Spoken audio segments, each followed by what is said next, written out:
What is up, YouTube? How are you guys doing today? Man, I am so pumped for today's stream. I hope you guys are ready. I hope I can teach you something, even though I'm not type rated in the MD80, although I really wish I was. It's one of those airplanes that, I wish I could have flown along in my career. Just the opportunity wasn't there, so one of my few regrets, but I do love this airplane to death. I'm super excited that I've got it working again. I believe it was Cactus1549 is his username. He was able, combination of you guys, the mods in the last stream, telling me about my switch panel on my honeycomb yoke to fix the problems with navigation. So we'll talk about that here in a little bit, but just a couple shout outs. I got some friends in the house here this afternoon. NASA6, good to see you, buddy. You did a great job repoing this aircraft, man. 15 feet per minute. I don't know how I'm going to beat that. Jungly Sim, good to see you here, man. Dimitri in the house. Jeremy Harvey, what is up, my friend? AdJ20, how's it going? Spags. Captain Berto in the house. Fixter Jake, what up, man? Good to see you guys here.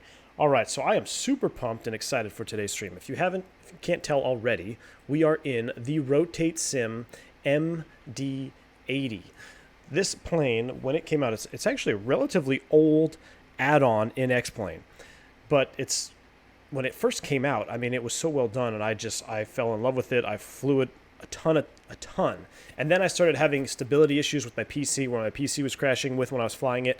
And then just, I kind of burnt myself out, and I put it in the hangar, and I hadn't flown it in probably over a year. So it's been a while since I've flown the airplane. I'm going to show you how I operate this aircraft. I'm going to show you a couple tricks that can help you if you have the MD80. If it's something that you're interested in getting, you've been on the fence about getting an older airplane, I still think it's up there. I am going to be trying a sound mod. So I have a sound mod installed. It's just one that I had off the X-Plane forums there. And I don't know how much I like it. So I'm going to get your guys' opinion on it. And then, depending on how today goes, we might do a second leg just because I'm so excited to be flying this plane again. But with that aside, let's go ahead and get into it. So I've got the old, I know we were going to do the Continental. So I had the Continental screenshot up there for you guys. We were going to do Denver, Salt Lake. And then I looked at the winds aloft, and it was about 147 or 150 knots headwind. I just was like, yeah. And then going into Salt Lake, it was snowing and clouds, and you wouldn't be able to see any ortho scenery. So I did a last-minute change. We're at the old Terminal 1 building here in San Francisco. We're going to be going down the California coastline to Los Angeles, one of my favorite add-on airports down there as well. Should be a beautiful flight. I hope you guys are ready. Let's get this show on the road. Dougal, good to see you here, my friend. Fixture Jake, you said you've owned it for a while, but you have yet to fly it. Well, I hope I can change your mind. So let's go ahead and just admire the texturing on this airplane real quick, because for as old as this add-on is, I think it is one of the best textured airplanes in X-Plane. And I don't know, I mean, it's the wings alone are probably the best wings in X-Plane. As I kind of hear, let me just change my camera view. There we go. So now we can do this. But just the way it's textured, this is an add-on livery. Obviously, it doesn't come with the plane. I think this is off of... I can't remember what website I found it on, but I'm sure if you just do a search for Transworld, you'll be able to find it. So an old Transworld livery here. But, I mean, just a fantastic looking airplane. Got the air stairs down, got the cargo doors down. I'm going to show you guys some of my favorite views right now. The wing views. I mean, the texturing on this wing, guys, is phenomenal. This view right here, I suffered through many a times commuting to and from work. I used to fly on these MD80s all the time, and typically the crew members on your jump seating, or if you get a seat in the back, you're going to be towards the back of the plane if there's nothing up front available for you. So a lot of times I'd be sitting in the back, and I'm telling you, man, those engines will make your head hurt if you're back there long enough. So American used to run these MD80s from Dallas to Philly, and I used to commute Dallas to Philly quite a bit. So I'd be sitting in the back right there. But again, these wing textures are just phenomenal. Let's hop up into the pit and let's get going here. So my problem, I know you guys voted for this aircraft for the original retro stream, and I was going to do it, but I could not get nav track to work, and I could not understand why. I didn't know what was happening. But very similar to my 727 stream last night, it's my switches on my honeycomb yoke. So if you guys have a honeycomb yoke, or you're going to get a honeycomb yoke, I just want to show you this right now. So if you run into this problem, it'll save you a big headache. So right here, here we go. this is what the honeycomb yoke looks like. Now, it doesn't matter if you turn the switches on in the flight deck itself in X-Plane. You have to turn on these switches here on your hardware, on the yoke itself. I was having these in the off position. I didn't think I needed to, but that's what was causing all my problems. So if you're getting a honeycomb yoke, if you have one, if you don't use these, like I don't use these when I fly jets because I don't really see that there's a need to, but make sure they're in the on position. That'll save you a ton of headaches. All right. The MD80. Let's go ahead and talk a little bit about this bird. This is not this McDonnell Douglas, right? So you don't fly it like a Boeing. You definitely don't fly it like an Airbus. It's its own unique bird. So there's so many unique things about the MD80 and that's one of the reasons why I really love this plane. But because of that, you really should follow a checklist system. So NASA 6, he helped me out. He helped me a while ago get this going. It's called X Checklist. And you download it. There's actually a link in the description of this video, right down there in the add-ons. Download X Checklist, and what it'll do is it's going to read through steps. Now, you're going to need a checklist file for the MD80. The checklist file for the MD80 that I am using, I pinned it in the useful links in the Discord. So if you're watching this live stream and you want to have a checklist system like I do, download X Checklist from the description. Go to the Discord, navigate to the useful links page, go to the pinned messages, and you'll see checklist for MD80. Download that, you drop it in your MD80 folder. So I don't know how accurate or true to real life this checklist is. I think it's pretty darn good, so I follow it. Sometimes it's a little bit slow, but I highly recommend that you guys use a checklist when operating the MD80. I mean, you look at the overhead, and if anything, it resembles, I don't know. It doesn't really, not even really a Boeing. I mean, it doesn't look like a Boeing. It's its own unique bird, and that's why I freaking love this airplane. So, let's go ahead and get started with the checklist. Now, I'm going to skip some checklist parts, and we'll talk about that here in a minute here. So, open checklist. I'm going to just go ahead and go to next. Preparation checklist. We're going to start the cockpit preparation Parking check. brake. Set. Battery. Battery is located right here, on and locked. When you drag it down twice, it will lock. Position lights, we're going to go ahead and turn those on, which are on the FCU, which are, there we go. Over here, position and strobe, that's on the FO's FCU. Emergency exit lights. Back to the overhead, emergency exit lights are located on the left side of the captain panel. No smoking signs. No smoking sign, we're going to turn those on. Request GPU. So, we're going to do I was going to get the GPU online, but I'm just going to do a straight APU start. I don't think we need to get the GPU. So to start the APU, I'm going to go start pump on, and then we're going to go start on the APU switch. So this is your APU panel here. I know it seems like I'm jumping around the cockpit a lot, but that's kind of how you have to operate this airplane, is you're going to be jumping around to get where you need to get. But once you do it a couple times, you'll definitely get the handle on it. Let's listen to that spool up. Dougal says you crashed this baby with or without checklist.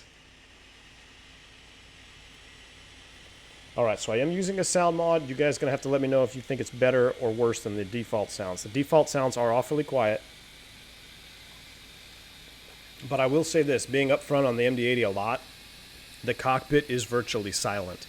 I mean, the engine's being way in the back. You're up front there. It is a very quiet airplane from up front. But I like immersion. I like a little bit more noise, so we're going to give this sound pack a try. All right, it sounds like our APU is on. We're going to go ahead and turn it on bus. There we get a couple different chimes going on there. Let's go ahead and pick up the checklist. So we're not going to do GPU. We're going to do APU start. We started here, aft right fuel pump. I forgot about that. See, I forgot about that already. On, and external power bus left and right would be off, which if you were on external power, you would have turned these lights on.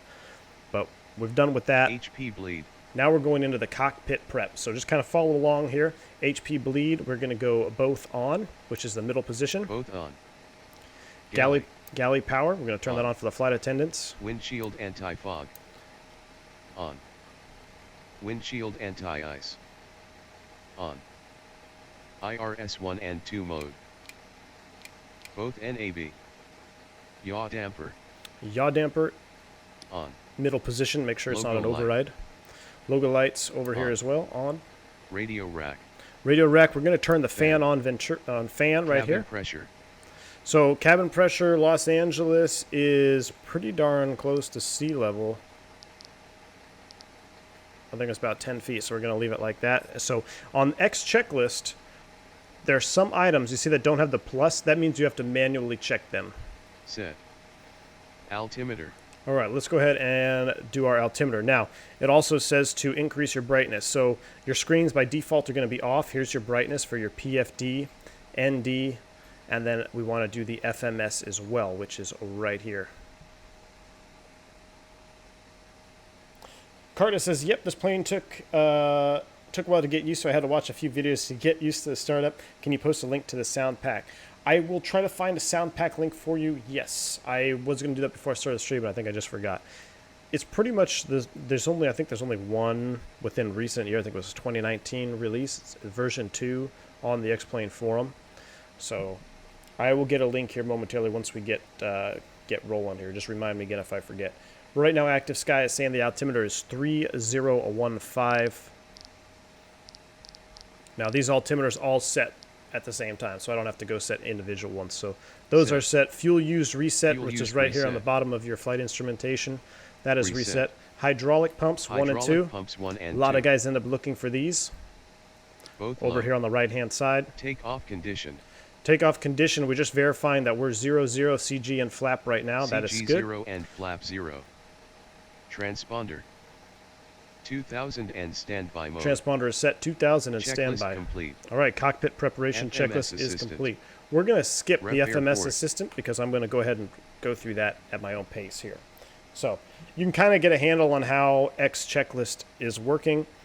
I think especially if you're new to the MD80, it's well worth using a checklist for this plane. All right, so we're going to go pause init. Now, there's a couple things here that you got to keep in mind. We cannot initialize our route because our aircraft's not aligned, but we can go ahead and skip through some things. So I'm going to take the current GPS position. You could set a reference airport and the gate and do it that way, but I'm going to go ahead and skip that. So our route of flight's going to be San Francisco, SFO, not SFQ, to Los Angeles. And we're going to go ahead and just activate. Now, I'm not going to be able to execute that because IRS is not aligned, but that's okay. We can go ahead and continue working while the IRS is in align mode. Is it Max Bauer's pack? Let me double check, Dimitri. Let me take a quick look right now. Let's see. Rotate MD80 sound pack. I will get the link up here for you. Yeah, it is. Yes, it is by Max Brower. Here, I will copy this and I will post a link right here. I believe, Dimitri, you just posted it, but yep, that is correct. That is the correct link that I am using for this flight. Or yeah, for this, yeah, that's the correct sound pack that I'm using. All right, so another cool thing about the MD80 is your reference cards here. You're really going to be using this a lot, just located right here next to the throttle console. Our forward doors is open. Everything is good. We need to load the aircraft. So you skip over to the fuel and load. Make sure you're in pounds or kilos, whichever you want. I'm going to be in pounds. I'm going to go fuel all tanks. I'm going to go 24,000 pounds. And trip fuel, I'm going to say, is going to be 15,000. That's excessive. That's not going to be that much. It's going to be about 12,000. That should be good. 621 miles, that's double. So if we need an I mean, that's plenty of gas. I could probably lighten that up a little bit. Let's go 20,000. 20,000 pounds of fuel. And our trip fuel realistically is going to be, let's try 11.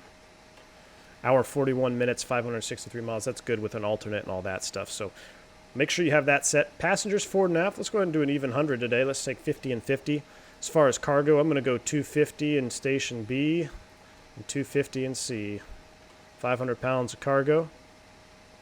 That looks good. Everything CG is in the green. You want these, not in the green, but you don't want these numbers red. So once your load sheet is done, we come back to the ground op, and let's go ahead and start loading fuel, start loading cargo, and we'll start loading passengers. You must have your doors open to start. Now you can expedite, but I think it's kind of fun to go real time. I'm feeling relaxed. I think this is going to be a good flight, so we're just going to go real time. You can see here the aircraft is receiving fuel now. That is pretty cool. That's one thing I like about this airplane is it defaults to no fuel, so you got to sit there and fuel up. I think that adds to some of the immersion.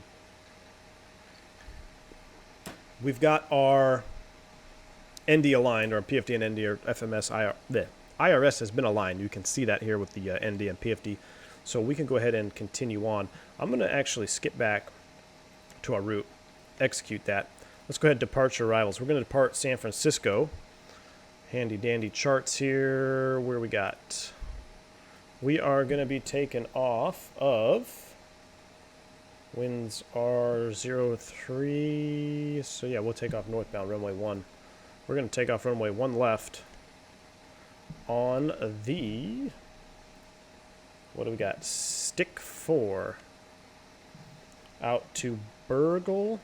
So let's go ahead and look at that departure. Stick 4, Port Nettle. Oh, you know what? That's off a different runway. Interesting. You know what? What the hell? Let's just go ahead and take off of runway. Yeah, call it heading 014. No, that is runway 1. Okay, so that looks right. Transitions. Cisco. Where is Cisco on the route here? I'm just trying to take a quick look. eBay. Oh, it's right in front of me. eBay, that's what I'm looking for. eBay, that's what we want. Execute that. All right, Systic for eBay. And we can go ahead over here, put this into plan mode, zoom it in, just like you're in the, your 737 or in the Airbus. We can step through our flight plan now. So we're going to go there, Suzy, eBay. After eBay, let's go back to route. We're going to go next page. After eBay, we're going direct to Burgle, B-U-R-G-L. Execute that, and then from Burgle, we're going to pick up the arrival into Los Angeles, the Iron Man 2. So I'm going to come back here, arrivals, LAX. I believe T-Way parked on the south side there at LA, so we're going to go with an ILS 25 left. I know it's the South Complex, but we're going to do South Complex 25 left on the Iron Man 2. I think that looks good. Approach transitions, we're not going to use that. There we go. So back to our legs. Let's go ahead and look over here. You got to kind of, you can't 2D pop out any of these items that I'm aware of. So let's go ahead and step through it. Porte Suzy, eBay, Burgle. We can go ahead and put that right there. Get rid of that disco. Iron Man, there's the arrival. Beautiful. Vectors to Honda for the 25 left approach. So our route looks good. All right, after our route is complete, we're going to go to the perf init page. Now what I'm going to do is I'm going to go ahead and just press on the 0 fuel weight. Actually, no, that's not correct. We got to wait for fuel to finish loading, or we can look here. So if I were to just go with 89.3, that's what we're currently at. But the aircraft, once loaded, is going to be 97.7. So we're going to go 97.7 right there. And approx gross weight is 117.7. I don't know if it'll let me do that. No, it won't let me do that. Our fuel on board will be 20,000.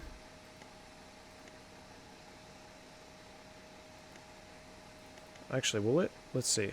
No, see, it's only taking 10.9, 20.0. So you do have to manually put in your fuel there. So 20,000, or else it will default to what you have on board right now. So that's a little gotcha in this airplane. If you just click on this and you're not done loading, it will load your current fuel, not your planned total fuel. So make sure you do either or. You go off of this or you wait till you're done loading. Our reserves for this is going to be 3.0. Cost index, we're going to go, we won't go 99. Let's enjoy this. We're going to go, let's just go 55. Cruise altitude down there is going to be flight level 300. Execute that. OAT, right now it is plus 13. And we'll go ahead and get our V-speeds in the box. Execute that. 143, V2 plus 10. So we're going to set 153 up here on the speed knob while I have that up. All right, so now we're pretty much just waiting for the fueling and the passenger loading to be completed. I'm going to go ahead and go back to map mode here. Let's go ahead and continue on with our checklist.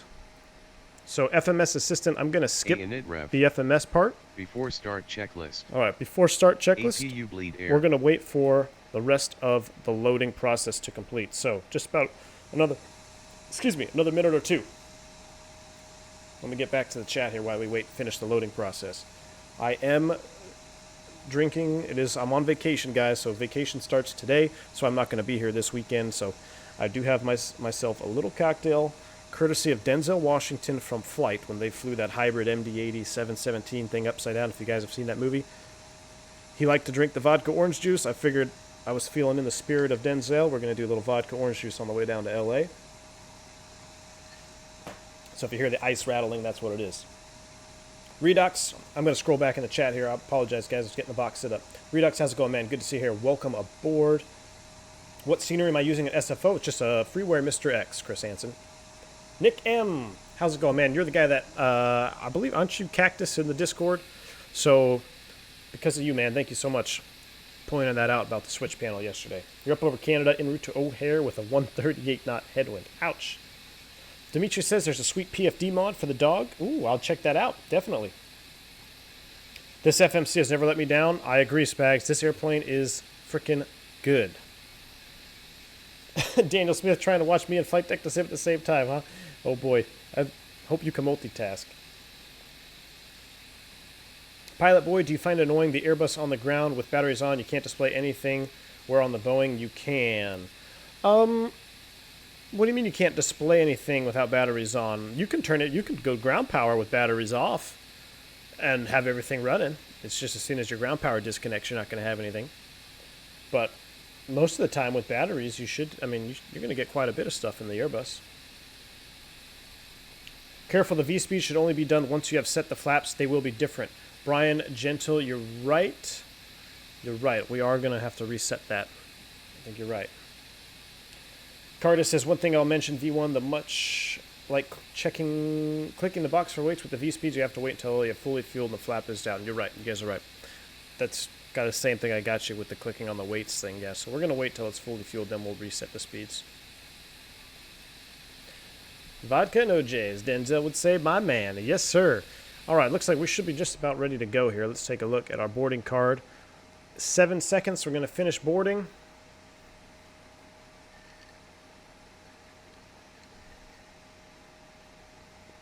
Now,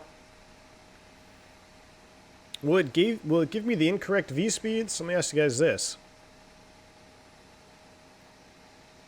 If I manually entered the weights, though?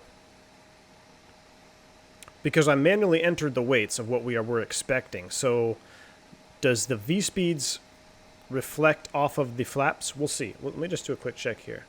Ah. You guys are right. Look at that. Hey. So, even I learned something new. I knew there was something about having to wait for it to be done. I just, for some reason, I thought that if I put in the weights manually, it would go off of what I put in. But, hey, always learning here at the V1 Simulations channel. All right, it looks like our boarding is complete. Let's go ahead and pick up our before start checklist. All right, APU bleed air. We should go ahead and turn that on, which is the middle position. HP bleed. One off on the HP bleed. One off. New X feed valve left and right. All right, pneumatic crossfeed valves. A really annoying spot for them, especially when you're jump seating and your legs are straddling the console right here. Doors, we're going to go ahead and close those up here. Let's go to forward door closed, aft cargo closed, cargo doors closed, and we'll go ahead and get rid of the ground handling. Drive away all. Doors are all closed. Throttle. Idle. Galley. All right, we're gonna hold the checklist here. We're gonna wait for galley power to turn off here. Let's go ahead and get our pushback ready.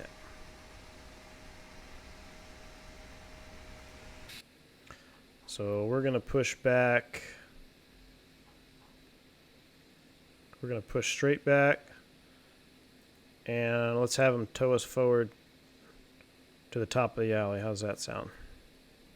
Round to cockpit. Plan acknowledged. Call me through the menu when you are ready. Jeremy Harvey says you can just smell the MD80, take a big sniff. It has so much soul and quirkiness. Absolutely, man. That is one thing that really stands out to me, too, is when you get on an MD80, you can smell it's an MD80. Definitely, it's got a certain smell to it. All right, so we're good there. Let's go ahead and call him out. We'll go ahead. All of our people are off. Perfect. They're driving away. Doors are closed. Let's go ahead and hide the ground handling. And let's go ahead and get the pushback truck out here. Round to cockpit. Tow is driving up. While we wait for him, we're going to open the checklist. We'll pick it up here. We're going to go ahead and turn the galley power off. Sorry, flight attendants. Aft and FWD fuel Let's get pumps. our fuel pumps on. We do have center fuel, Left so we're and going to right keep those on. Center fuel pumps. As required, but we're going As to keep required. them on. HP bleed. All bleeds are coming off. Both off. Hydraulic pumps 1 and 2. Both low. Both low. There we go. Hydraulic pumps trans. Trans pump on and aux on. Hydraulic auxiliary. On. Position and strobe lights. Position and strobe light, that's this over here. Down Both position is on both. Anti-COL light. Anti-collision light right Okay, next to it. all doors Oops, and wrong one. hatches are closed. On. Ready to connect. Transponder. Transponder, we're going to go XPDR. XPDR mode. Checklist complete. 4-star checklist is FCU. complete. Let's go ahead and set our Flight FCU. director. Flight director's on. Max bank angle. We're going to set that to 15 degrees. Top altitude is 19 or 0. So, max bank angle, you want to set to 15 degrees here. You have two knobs. 158 degree. It's not in the middle. It's right after Heading 10. runway track. Runway track, runway heading is going to be 014. So we'll spin this to 014. And set you. Our top altitude is going to be 19 So connected and bypass Got pin that set. inserted. Release parking brake. All right, so that is Set. all set. Departure altitude. Set. Set. Speed. Set. Engine start checklist. All right. Ignition switch SYSA. Let's go ahead and release the brake. Jetway is moving. Starting pushback, and you may start engines. Roger that.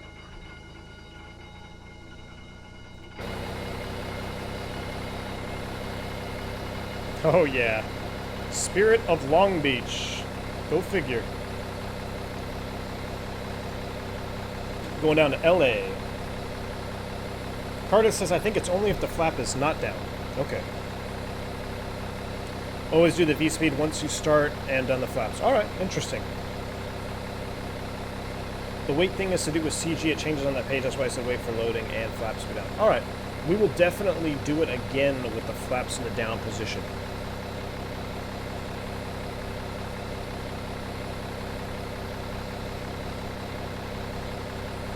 Carter says, I found the CG you got in the FMC load sheet to match the flap setting. Never quite match. Always like 14 to 15 on the load sheet. Then when fully loaded, the CG is like 8 to 9. Interesting. James Birmingham, you been on one of these too? Heck yeah, man. Let's go ahead and watch the pushback view. Just the ambient sound of the cabin. I love it. There's just something about the 7.2 and the MD80 that's just fascinating, James. I totally agree, my friend. Do you not need to pull the altitude to set it as well? Did I not pull it? I'll double check. We'll check that here as we get going. All right, I think we're ready to start. These engines, unfortunately, in the sim, they take a way longer to start than they do in real life. I've noticed that, but hey. Let's go ahead and continue our checklist. Here we go, ignition switch. We're going to do system A. Engine start right. And we're going to go ahead and start engine right. Fuel valve right. We'll open it at 20%. We are spooling up.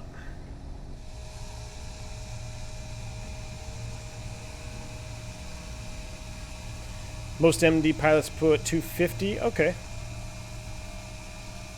250 on the speed. All right. I was going to go FMC speed on departure, but I guess we can set 252. I think V2 plus 10 is an old. I guess that's bugged technically on the airspeed indicator already. Let's see. Yeah, it is bugged already. Set parking brake. So I don't need to set it up there. Let's get some lights in here. Stand by. There's 20%. I hope we didn't cook the engine. Engine start left. Nice Delta 7.5 sitting over there. Captain Berto, you've never been on an MD or an RJ? Man. There's our bus transfer. So at that point, I'd say we'll go ahead and start engine number 2. Let's go ahead and turn the start off for the right and start the left. Fuel valve left. Spool it up to 20%. Here she comes.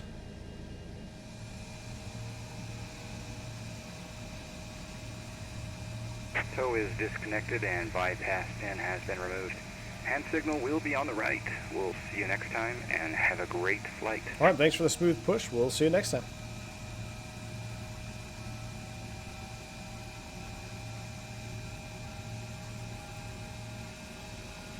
LX or Law Expression Videography. Hey, viewing. Always good to learn from the master. I hardly think I'm a master on the MD80 at least, but I appreciate it. Open. Is there any chance to do a tutorial on the jetways? So that's all. That's just a plugin, man. All you gotta do is install the SAM plugin, and it will do it for you. There's nothing special about that. There we go. Altitude hold. There we go. 190 blue heading select. There's our bus transfer for engine 2. I'm a little bit behind on the checklist here. That's not a problem. We'll go ahead and put that off. Ignition switch can go off. Engine start. Both off. APU bleed air. Bleed air. We're going to go ahead and turn that off. APU power bus left and right. APU bus is Both disconnected. APU. Now we'll go ahead and shut off the APU. Off. Galley. Flight attendants get their power back. On. Fuel heat as required. We're Fuel plus heat. 13C. Shouldn't be a problem today. We don't need that. As required.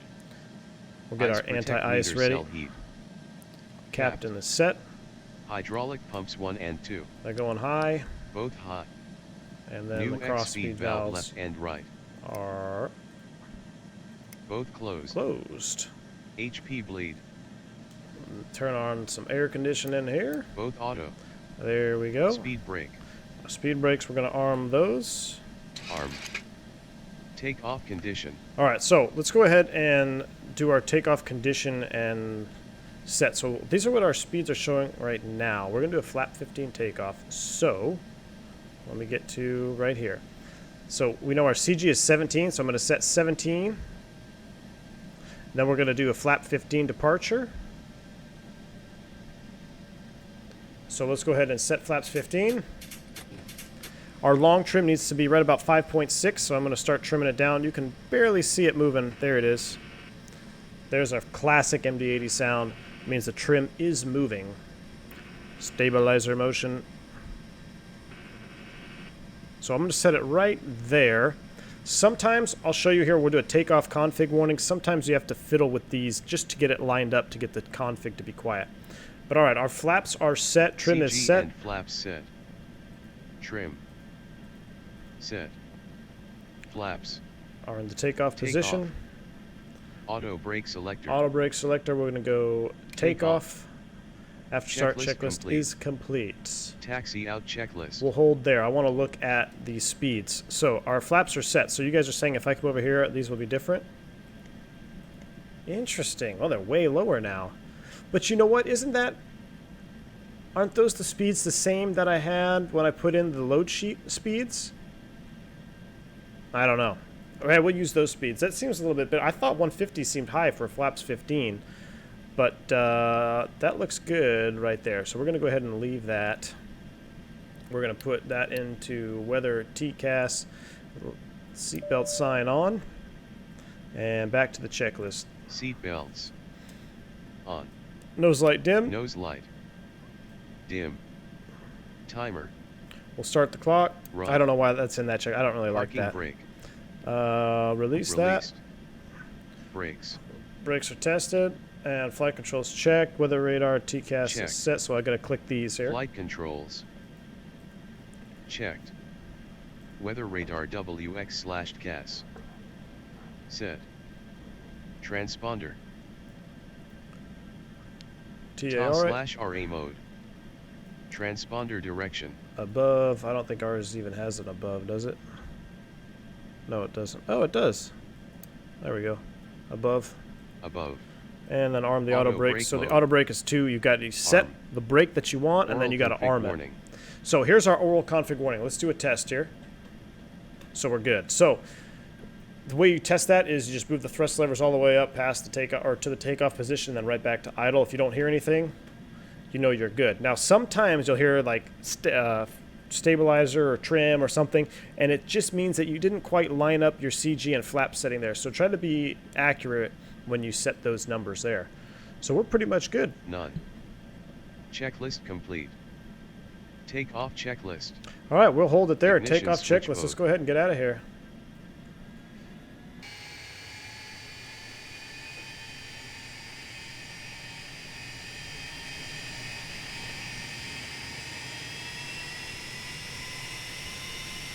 Oh yeah.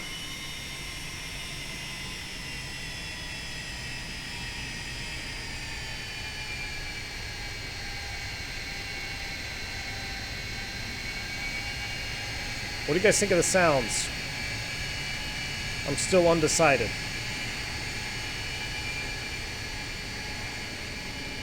That long nose wheel. Gosh, I love this plane.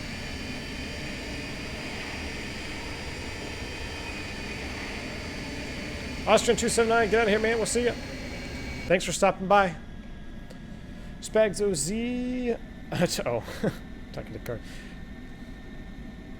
James Worringham, yes, everything is modeled in this cockpit, man. It's awesome. All right, I do have my track IR running. Did the track IR bother you guys? Does it make the stream not as sharp? Let's see. I got track IR on now. Now I'll go ahead and pause it. I think sometimes when I have track IR on, it makes it not very sharp for you guys because it's got to render the constant movement. We're going to go ahead and pull up our taxi chart here. We're coming out of Terminal 1. We're going to cross at Foxtrot all the way over. We'll make the hard right here.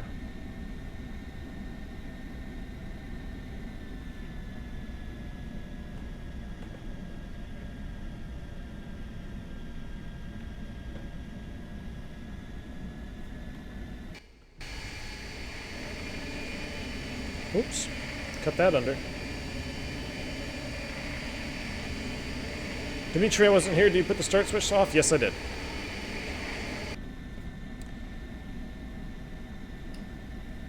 No derate today. Spags, I set that up at the end of the takeoff, or before takeoff checklist. We do the toga, set, or flex. It's just where the checklist calls for it. I don't know if that's accurate or not, but it just seems to work. Runway heading off runway 1 is going to be 014. Okay, yep, that matches. That looks good up there. 190 is armed. Crossing runways, I should have my lights on.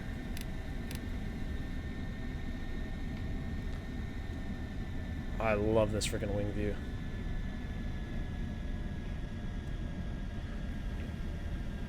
Jeremy, you said the sounds don't have enough bass from the exhaust. I don't like the exterior engine sounds. Yeah, you know, I don't know. I'd have to do another flight with the default sounds to really compare.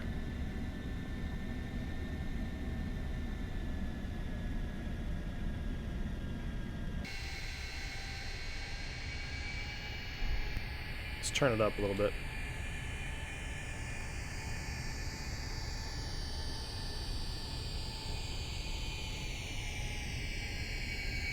Oh, am I going to the... I'm going to the wrong one-way, aren't I? We said 1, didn't we?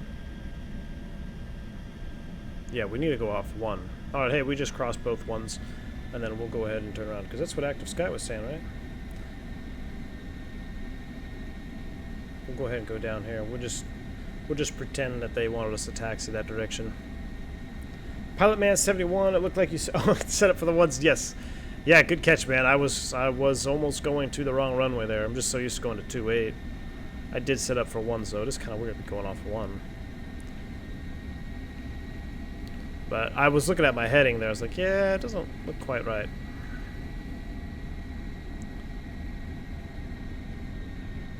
Gotta go, safe flight V1. CNT, have a good one, man. Thanks for stopping by. James, track IR doesn't bother you? Alright, I might use it a little bit more. I mean, I only really use track IR when I'm, you know, taxiing around or doing airport apps. How do I install the flight info at the top? That is from Project Fly. That's a Project Fly overlay.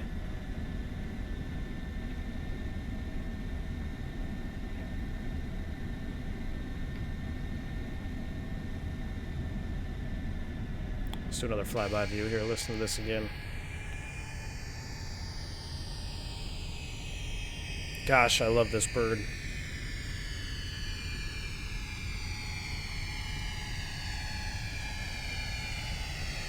Spag says Rotate will update this after the MD11. It should include F-mod sounds. Alright.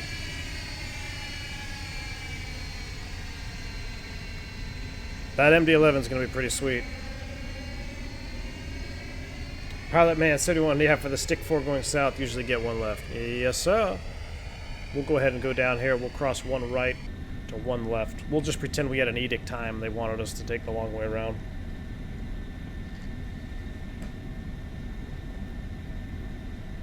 Dimitri, this scenery of Mr. X is quite possibly the best freeware scenery in all of X-Plane. I agree, man. I agree. What's my... Sexy wing view. Yes, sir. I mean, just the texturing, I can't get over it. That looks like a wing to me. There's a lot of airplanes and X-Planes that we pay high dollar for, and they don't nail that metal look on the wings. But Rotate definitely nailed it on this one.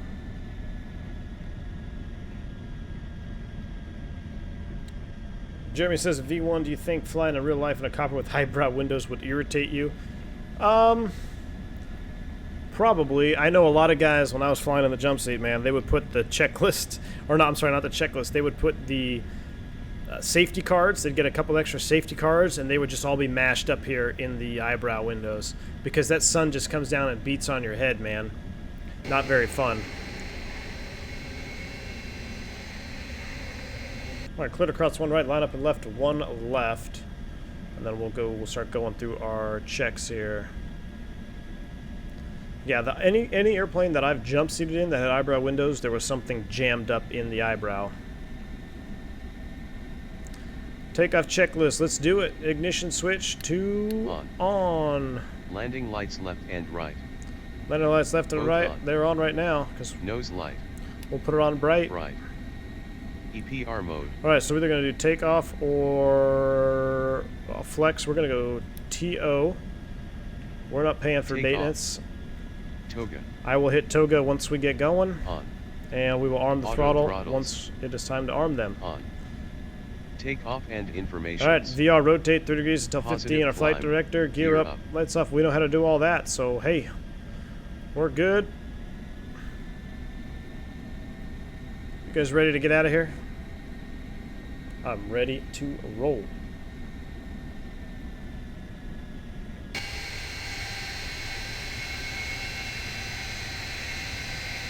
Gosh, I just can't stop looking at the exterior of this airplane. Alright, there we go. Sync that up. Track IR is on. Straighten that nose wheel out. Many MD pilots have snubbed the nose wheel taking off on the turn here. I think there's a couple videos on YouTube. Alright, let's do it. Spool them up.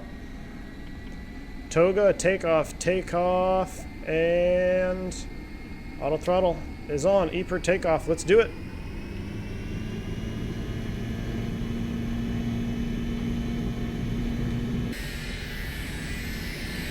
Yeah.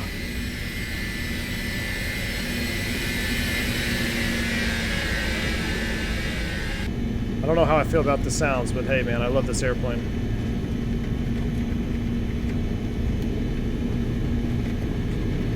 There's V1. Rotate.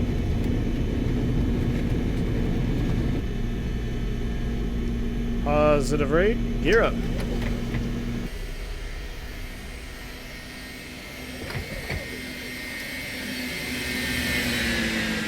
Ooh, baby. Yes, that looks nice. We're gonna hand fly this sucker out of here.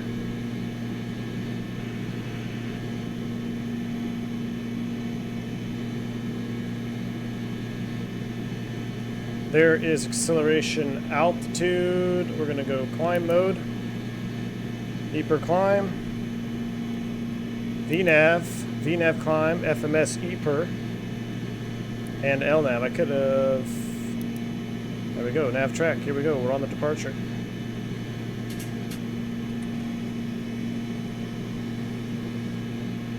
I know I'm not doing a great job of flying the departure, but I just want to see this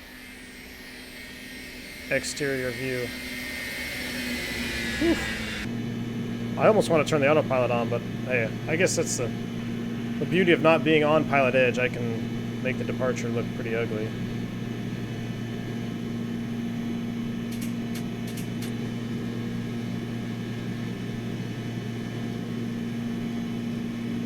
It's wanting me to go right for stick. It should be.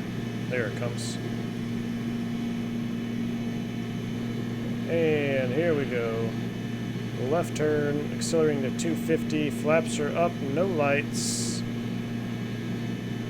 Let's do a couple shots outside. Oh, screw it. I'll turn the autopilot on real quick just because this is too good not to look at. We want to look out this side. Oh, yes. Yes. Issa, just drop it in. We'll join you later. Have a good one. Issa, see you, man. Good to see you here.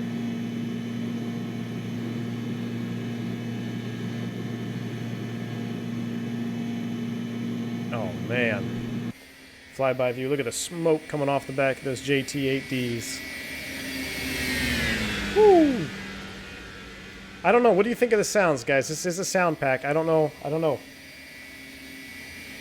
I guess, is it better than default? Like we're climbing like a rocket. Let's do an after takeoff checklist here while we've got the autopilot on. No lights. All above okay. Yep. EPR mode climb. Flaps retracted. The speed carracks Yes. all above okay. Checklist complete.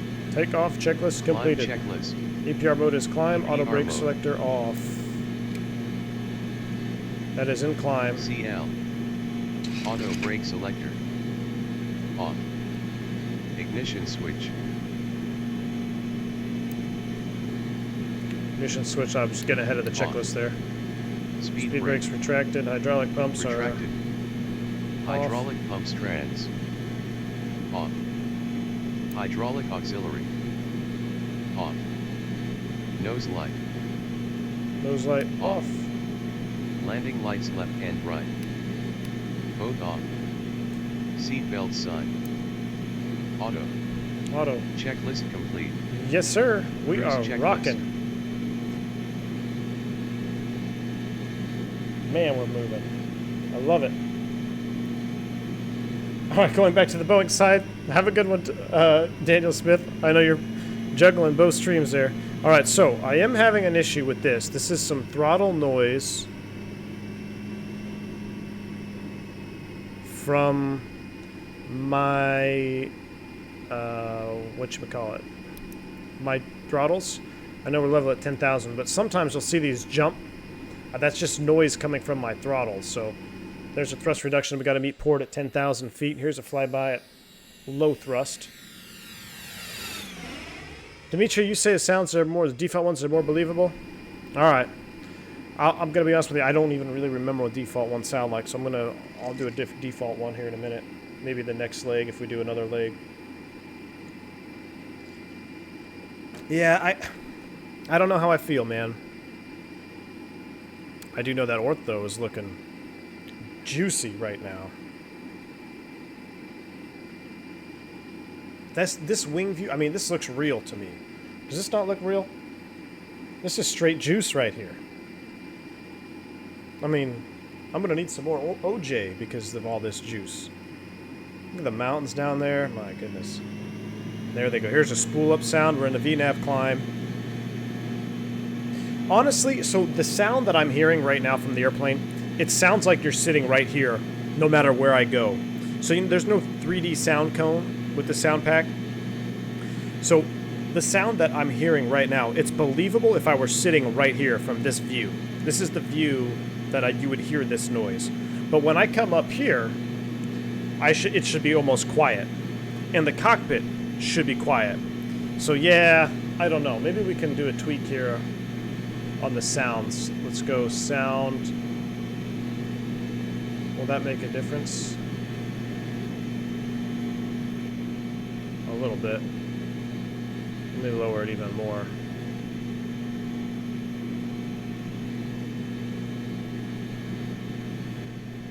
That's a little bit more believable, I guess, but then it's low for the outside. I don't know, it's hard to tell. Flyby is kind of weak. Alright, let's go ahead and pay attention here. We're EPR climb, everything is looking good. We're going to go all the way up to our cruise altitude now. We followed at 300. 30 is set.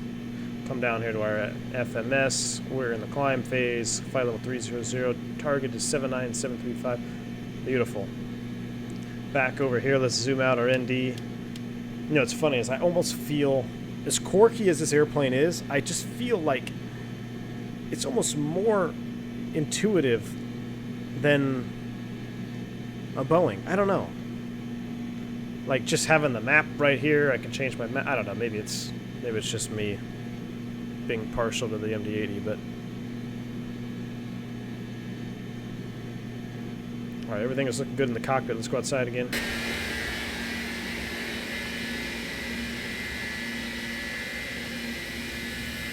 Whew.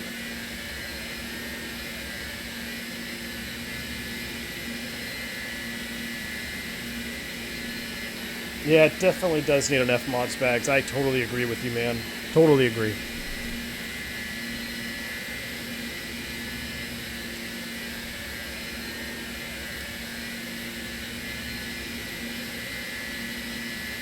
Picture Jake, he said, I haven't heard the default, but it does sound like a computer made the sounds. Yeah, I think it is, man.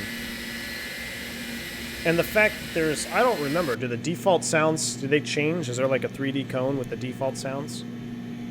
Because that's starting to bother me, the fact that no matter where I am in the cabin, my sounds are the exact same. Yeah, James, the cockpit is definitely quiet, man. In the real airplane, it's silent. I mean, heck, even in front of the, if you're in front of the leading edge, it's pretty quiet all the way around. That's why American charges for you extra seats, so they used to, or extra money if you're up that far. So I spent a lot of time right here. Oh, here's the jump seat. So you press these two balls together, you squeeze them together. Giggity. All right, so you squeeze these two spheres together. This seat will fold down and then lay up against the wall here. And this is a deceptive amount of space. It's very tight. My shoulders would be touching both sides here. And then you sit right here. There's 18,000. Let's go ahead and set STDs for you and me. 2992, 1, 2, and 3 sit across the board. So I have, oh, I don't know how, I mean, I don't know if I have 1,000 hours in the jump seat. Probably not that many, but probably about 500 hours sitting right here. And what always bothered me was the way the seat folds down. You're almost a little bit elevated. So I'm not very short. I'm 6'2", and my legs, but the seat is high enough that where my legs were, they wouldn't quite dangle freely, but they weren't on the ground. So I mean, my toes could barely touch. So there was a lot of pressure on the underside of your thigh, and I mean, after an hour, your legs just go numb, and there's nothing you can do about it. And I was just thinking, man, this is miserable. Why would they ever design a jump seat like this? Then some pilot finally told me, he's like, hey man, use the flipper boards. So down here on the console, these paddles right here folds out. This folds down, and this folds down. You see how there's kind of a step right here? that's where your feet are. So I'd always kind of just put my feet here on the step, but then now your leg is right up against the captain or the FO, and if they got to touch the cross bleed valve or the trim, I mean, it's a very intimate position because everyone is so close to each other. But when these flippers fold down, you can put your feet back here, and you're no longer like right up against the other dude, right? He doesn't have his arm resting on your knee. So it took me, I don't know how many flights until someone finally told me that these are the foot paddles right here. We got a stabilizer motion. Let's make sure that's intentional. That's what that sound is for. We do have a loc fail. I wonder why we have a loc fail. I mean,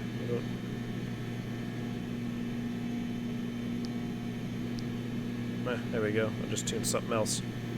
So, stabilizer motion, anytime you hear that, you need to draw your attention to the cockpit. Make sure it is an intentional movement. 22.4, climbing 300. Things are looking good. But yeah, anyway, the jump seat, it's fun. That's good. So that's where all my time was spent, most of my time. We're 22.9, climbing 30. We'll go outside. We'll park ourselves outside once we level off and cruise. Look at the reflection off of that wing. My goodness, that is frickin' juice right there. That wing reflection is fantastic. Combine that with the Lewis script Dimitri hooked me up with there for that water. Wow.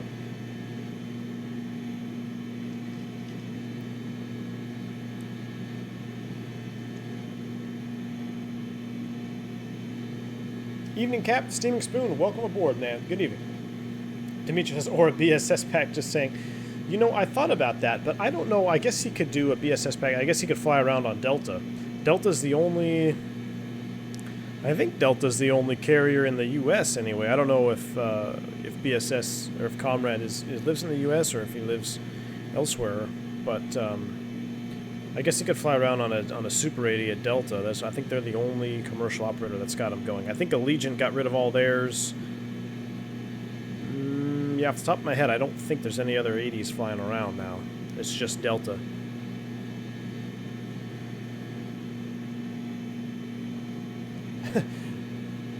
Steaming Spoon, glad to have finally caught the stream at a decent time. Excellent, Steaming Spoon. Dimitri says, if we were to nitpick, it also does need a complete cabin texture overhaul and some PBR rework. I will go do a cabin tour here in a moment. As soon as we level off, we'll do a cabin tour and we'll go outside. To be honest with you, I don't even remember the last time I walked through the cabin in the virtual cabin, so that'll be good to take a look at. We'll scrutinize it. But you can't argue with this wing shot right here. These windows are meh. This wing, can't really argue with that. Avio Man, how's it going? Welcome aboard, my friend. Welcome aboard. I'm doing just fine, thank you. How are you doing this afternoon? Dougal.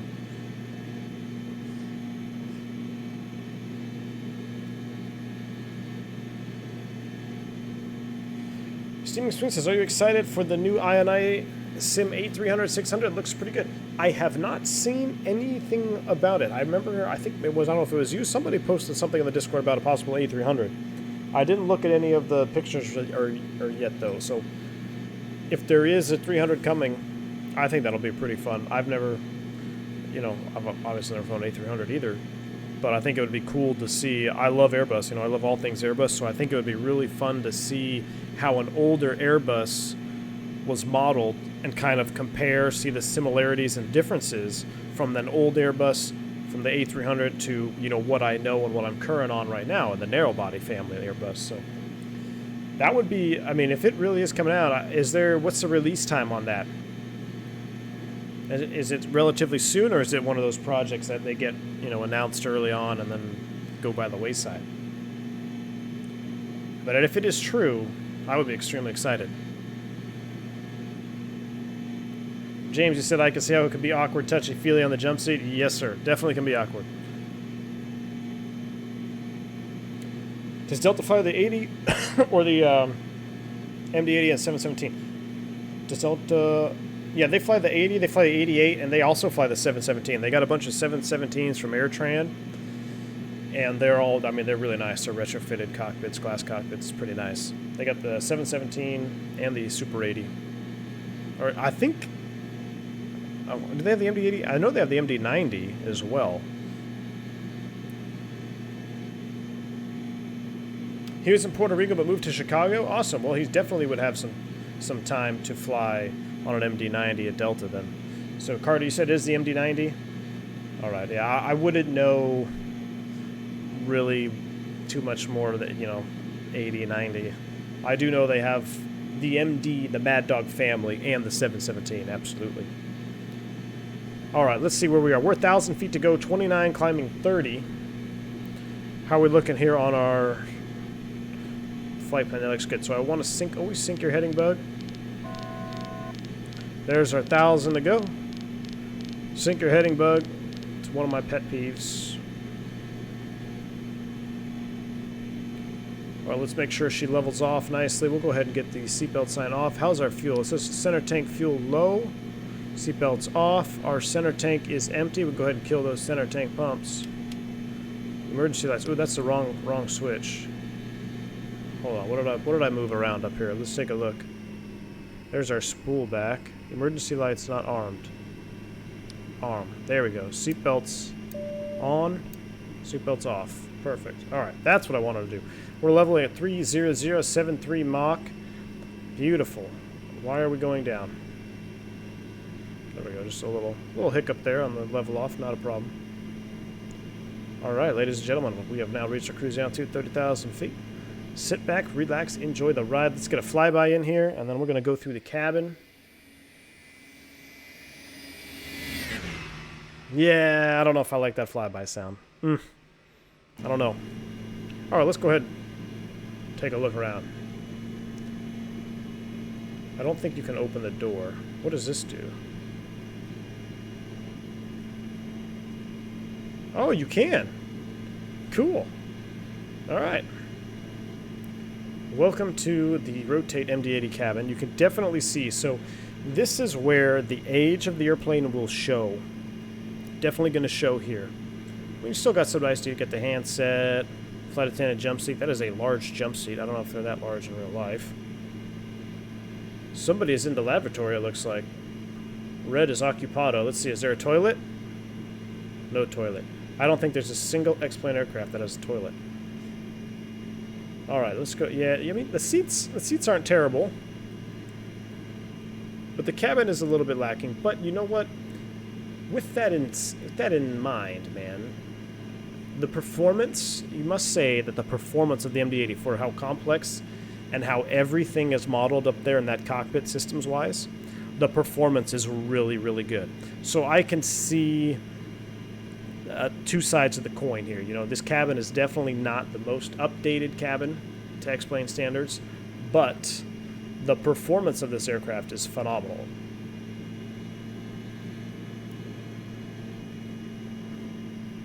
Look at that wing flex out there.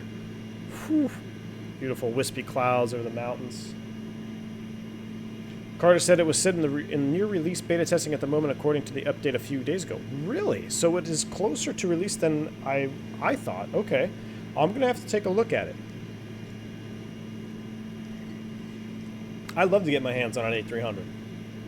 When I ran freight, when I was flying for Ameriflight cargo, there was a lot of times I had a run out here in Texas, and a lot of times I would meet an A300 freighter. That was the whole point, is I had to get up early enough and I had to get out to the outstation before the A300 got there, because when he parked on the ramp, it blocked the entrance for me. So I had to beat the A300 in, or I'd have to end up finding a way to get all the cargo from my plane to the A300.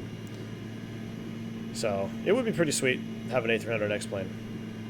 All right, let's go ahead and continue our cabin tour here. So the classic 2 and 3. I did love having 2 seats over here. The 2-3 configuration. You either got an aisle seat or a window. It's best of both worlds. If you got on the right side here, never good if you're in the middle. Also, I don't know if you guys have been on an MD80.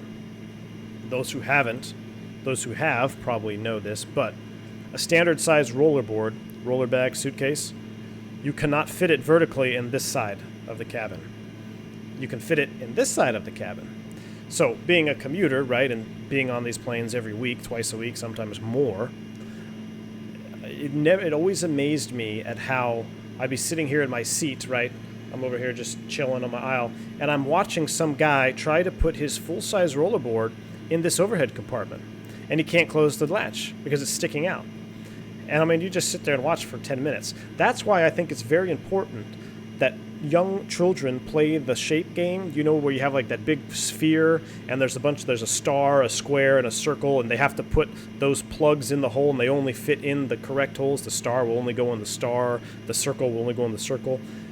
That is why children need to play that game. So I actually have that game for my daughter. She can mess around with it, because when you get on an airplane, you need to know common sense. But if it doesn't close, ramming the lid down is not going to make it close. Got to put it on this side. This side is actually bigger. All right, we'll continue our tour here. Dimitri says, what are your thoughts on the Mad Dog Wing Flex modeling? I think it's pretty good, man.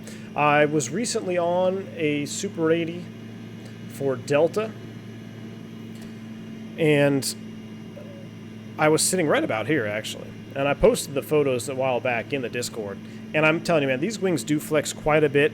They may be just ever so slightly exaggerated.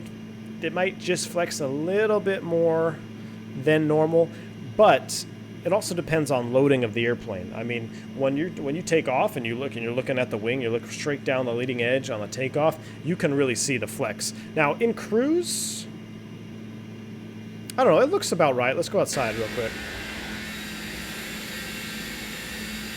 I mean, that looks, if anything, in cruise, this to me almost looks like a takeoff flex, you know, real high wing load. In cruise, if anything, it might be slightly exaggerated, but I think overall the wing flexing is really good. And I like the way, you know, you get just wing flex in general, man. You know, a lot of airplanes don't really have that great of wing flex in X-Plane. This one, you know, you taxiing down bumpy taxiways, you can hear it, you can see it moving around, wiggling out there. So I think it's pretty good. I mean, that's a pretty cool shot right there. Just look at the texture, little patches there, little heat patches on the leading edge. I love it. All right, let's continue back to the aft. Dimitri says the Flight Factor 76200 has a lav model. I'll have to check it out, man. All right, so back here, we've got the kind of a funky little mid-galley, if you will, for the flight attendants. So instead of having, you know, a full-size galley in the back and in the front, they got this kind of one here in the middle as well. It's not even really in the middle, it's in the aft, but aft section. Nice little galley there. It looks good. This is the crew room. More often than not, when I was commuting back and forth, they would try to reserve the last two rows if you could do it for just crew members. So a lot of times, I've got a really funny story about this too, which I'll probably tell on the V1 After Dark podcast, which, by the way, should be out tonight. So I know I'm a few days behind. I try to get it out the first week of the following month. So I'm just going to finish up some edits with the podcast, but I've got a pretty funny story about what I call the quote-unquote crew room in the airplane, the last couple rows. So this is where, if it's empty, you know, maybe a flight attendant would be hanging out, just chilling, or a deadheading crew member. This was my seat one time. I'll never forget. I sat right here. Kid you not. Bulkhead, and this is deceptive amount of space. I mean, this is tight in here, right? So this is pretty accurate. That's what your view looks like when you're sitting there. And then you look out the window, and the natural eye view is right here, right next to the freaking fan blade. So you throw a fan blade, you're pretty much say goodbye. You could stretch your neck and look over here if you really wanted to, but it's extremely loud, extremely noisy. And I was sitting here one time from Philadelphia to Dallas, and it was snowing like crazy in Philly. So we had to taxi out, we de-iced. We had to wait to de-ice. That took about 45 minutes. We de-iced, which took about another half hour. Go to the runway. We're in line for so long. Then the snow picks up. We end up having to de-ice again. We go back to the de-ice pad, get de-iced again, come back out. All in all, what's normally about 3 hours and 50 minutes, 3:45 in the wintertime, because in the wintertime you have a very strong headwind coming from the west. So flying westbound, it takes a little bit longer, especially in the wintertime, because that jet stream is down low. So a 350, almost 4-hour flight time is what you expect in the winter, Philly to Dallas. But combine the de-icing, anti-icing, the extreme headwinds and the delays we took, I sat in this seat for almost 7 hours. I'm telling you, by the time the plane landed in Dallas, I was like, I need a new career. It was one of the most miserable experiences I had because this is so loud right here. And it's just, I had, you know, some person here that was extremely large and just was uncomfortable, and it was hot, and it's just old. And then you've got the lavs back here, right? So there's just people going back to the lav. 7-hour flight, people are going to be doing the business, right? So, I mean, it smells. It was terrible. It was terrible. I just had flashback when I looked at that seat there. So, anyway, let's get back up front.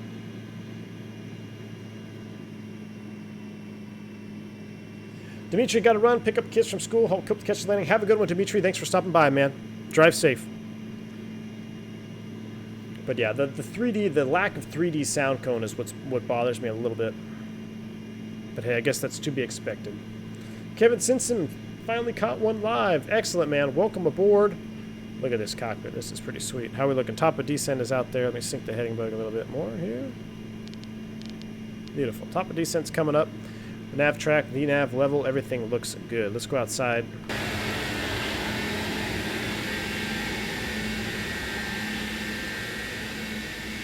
Beautiful. Beautiful.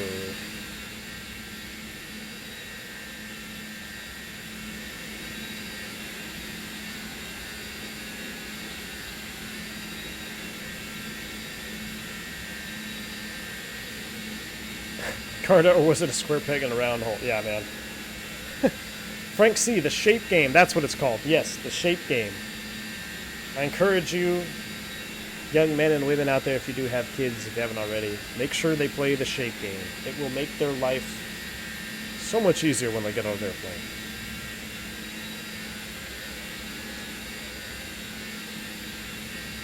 Daniel Smith. All right, I'm back. Flight deck to sim, landed in Gibraltar, negative 254. Excellent, man. Good stuff. We should probably start prepping for a descent here. Let's go ahead and... Actually, I can hear the throttle coming back. What's going on up there? Oh, it's just doing MD80 things. All right, let's go ahead and hop up here. Let's zoom in our map. Let's go to plan mode. Zoom the range all the way down. We have data on. So we're going to come here. We're going to step through. There's Ironman at 14 Simone. Let's pull up the chart here. We're on the Ironman 2 arrival into Los Angeles. We're going to plan on 24 left. I'm sorry, 25 left. The south complex. So we're going to be coming in from up here, and I'm just going to self-vector myself around to what's the fix? Honda. So here is the beginning of the Ironman 2. Starting at Burgle. So it looks like Burgle, Dewitt, Crowley, Muppet, M-Dots, Gripper, Biking, Run to Ironman. So Ironman is 14 and 17. That looks good. So then we go to the extended Ironman Part 2. This is where we are. Between 12 and 16, Simone is our first speed restriction mandatory at 250 knots. That looks like it's indicated right there in our box. Based 9,240. That's also indicated. Beautiful 210 here at Cliffy. Everything is lining up. I love it when a plan comes together. This arrival bottoms out at Gatto at 6,000 feet. So we can go ahead and sit 6,000 in our box for our descent here. What are our speeds planning? We're planning a 273 indicated or a 71 Mach. Beautiful. So I'm going to go back to map mode, zoom you out a little bit more. Now we're going to just set 6,000 for our VNav, which we're a little bit far out. Let's see, what do we have? 40 miles. ATC would say something more often than not, you know, TWA 313, descend, pilot's discretion, Ironman 2 arrival, altimeter 29 or whatever it may be. So we're going to set 6,000 for the bottom. That is set. Let's pull up active sky. Take a look here. Active sky is saying the expected weather. Let me do a refresh real quick. Los Angeles right now is reporting winds 250 at 10 miles, clear skies. Temperature 172.3, altimeter 3008. Beautiful day down there in LA. So it shouldn't be a problem at all. 250 at 8. Come up here. Takeoff, approach. You know what I never did? I apologize. I should have set this to cruise. It's already doing it, but I should have set the EPR or the EPR limiter to cruise. What do we have for speeds? So flaps 40, 121, 109.9, 251 approach course. So we can go up here. Final approach course will be 251.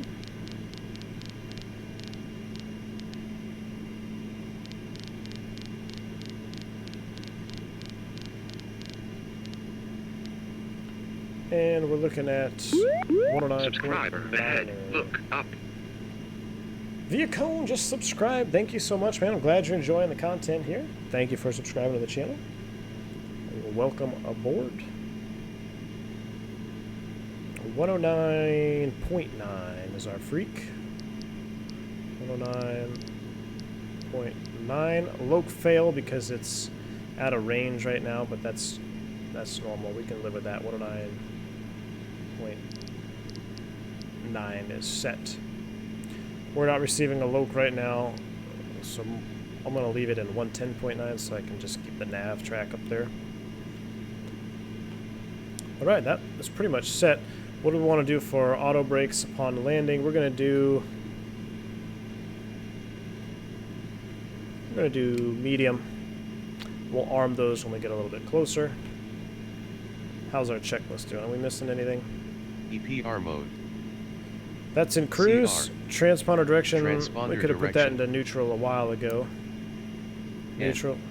And we also Engine forgot to sync sync N1 or the N2. N1, N2 syncs. So about engine sync, I don't know how true this is because I don't really notice a difference, but I was always told that an N1 sync is better for the pilots for some reason. Like it, I don't know why, that's just what I was told. And then for passengers, an N2 sync is actually more comforting. So we're going to go ahead and put her on N2. Cabin pressure and landing elevation. That is one thing we do want to check is landing elevation for Los Angeles. Field elevation 128 feet. So we come down here, we'll make sure we set 128, which should be right about there. 128 is set. Landing barrel is, what did I say, 30-8? Yep. 30. Oh, you can see the cabin is moving. 08. Alright, cabin pressurization is set. We're ready for descent. Here comes our top of descent arrow.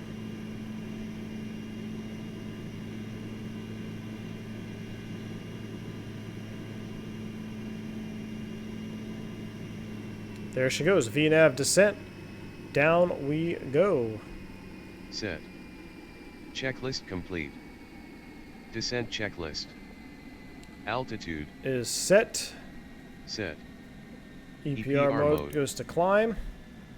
CL. Transponder goes to below. Transponder So we direction. can see below us. Below.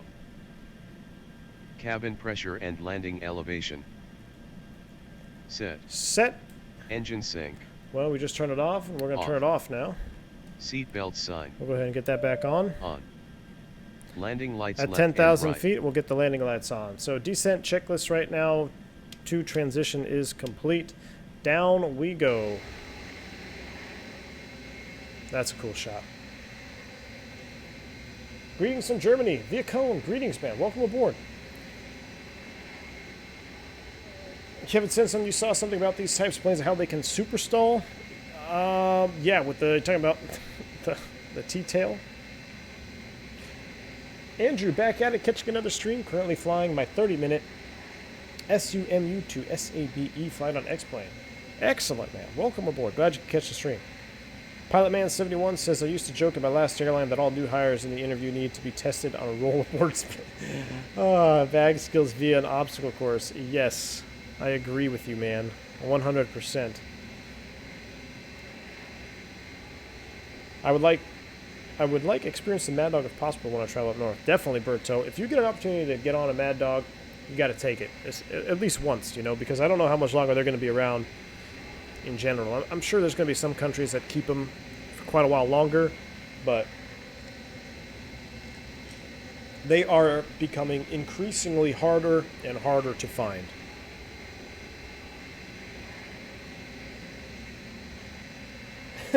Carter, you get a Back to the Future flashback? Yep. Totally was the MD80. Nice.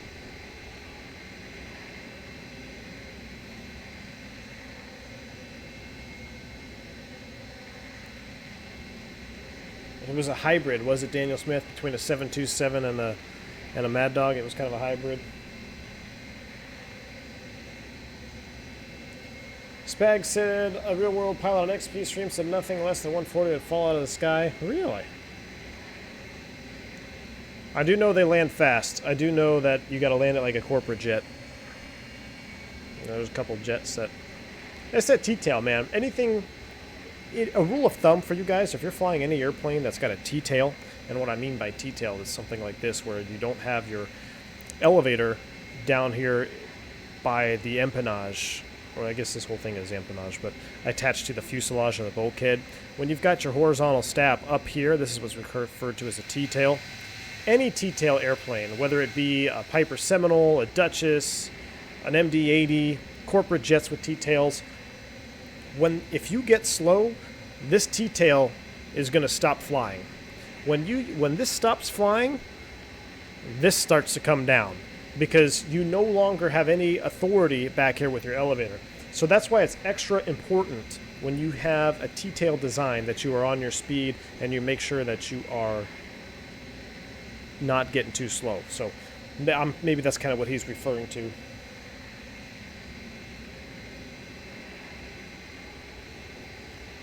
It was a tri-jet. Okay. Maybe an L1011? Was it an L1011?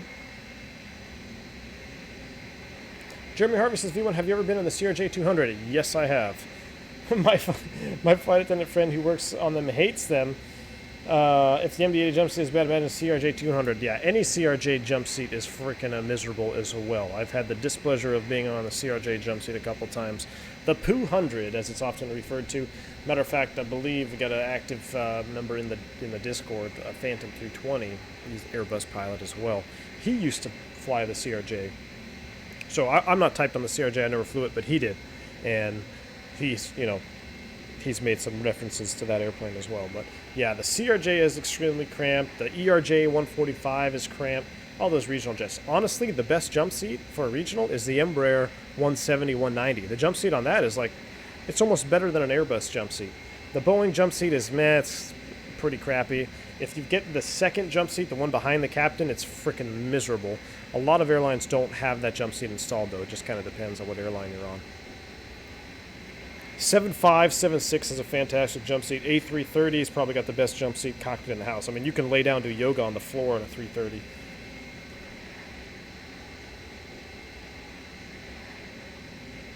What's your favorite sit or start or waypoint? Oh, man, I have no idea. Probably the Freedom into DCA, man. Freedom arrival. When was the last time you flew the Rival Visor into DCA? I can see planes coming into these from my window, and sometimes I'll just sit there and watch them. Well, I just did it on stream not too long ago. It's been a little while since I've done it in real life.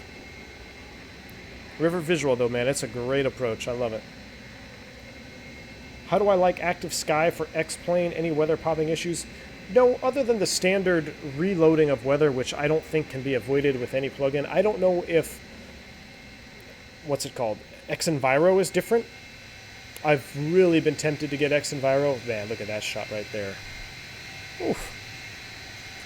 So, I don't know if X-Enviro is different, but anytime the weather reloads, just like with default weather, with active sky, it clears everything out and then reloads the weather briefly. But I think that's more or less a limitation on the X-Plane rather than a weather add-on thing. Flight Sim 2020 does seem to have a pretty sweet weather engine. I will give it that.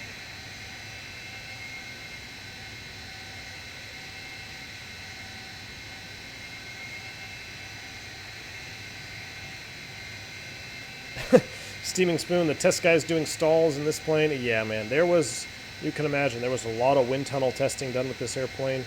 And I don't even know the extent of their flight tests. I'm sure they were pretty extensive.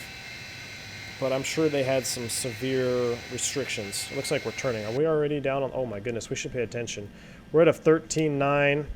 We'll go ahead and get our lights on here as well. And go back up to our checklist. Sorry, guys. Don't want to get behind on this airplane. Checklist complete. Descent checklist is complete. Approach and landing checklist. Approach and landing. We'll do that once we get Ignition below 10,000 feet. So we got a couple more feet to go here. Simon, everything is looking good. Just having a hard time slowing down. So let's just do a little bit of brakes. Boom. Speed brakes out. This is what I would... This sound right now, this extremely quiet sound. This is about realistic at a medium power setting in this airplane if you're up front. So I really wish we had that 3D sound cone. I think that should be coming down. She's coming down nicely. 12.8 meets Simon. What was Simon? Let's get back to our star here. Are we on Ironman Part 2 yet? Yeah, Simon 250 knots. She's slowing. There we go. Stowed the speed brake. Things are looking good. Man, this is a cool shot up here, though. Wow, look at that. Coming into LA. That is juicy, my friends. Kevin Simpson, you dropped X Enviro for Active Sky. Really? Too many issues. Okay. So, you know, you're not the first I've heard that from. And that makes me feel a little bit better, honestly, because, you know, I've tossed the idea back and forth so many times for X Enviro. But it's expensive, man. And you look at X Enviro and then you look at FS 2020 on the horizon, so it's kind of like, do I want to spend that much money on X-Plane right now? Active Sky does a beautiful job for me. I don't have any issues with Active Sky. I think I'm going to sit with it. Oh, yeah, Pilot Man, good catch. We definitely need to set our altimeters. What did I say it was? 3008, I believe. Yes, 3008. Good catch. Thank you, Pilot Man. 3008 is set. 1, 2, and 3. That looks good. We're close enough to 10,000. Let's go ahead and run our approach checklist here. Ignition switch. We're going to go ahead and crank that to both. Hydraulic pump strands. On. Hydraulic auxiliary. On. Gear down. All right, and we're going to hold it there. We're going to go gear down and green when we get there. Flaps, blah, blah, blah. Everything looks good. So approach and landing. So we're pretty much set. We just got to fly the airplane now, guys. That's pretty much the extent that I will use the X checklist. There's 10,000 feet. Our lights are coming on. Out of 10. A little bit fast. I'll get the speed brakes out. Very quiet flyby there. That Fork Boy ortho, though, holy crap, that looks good.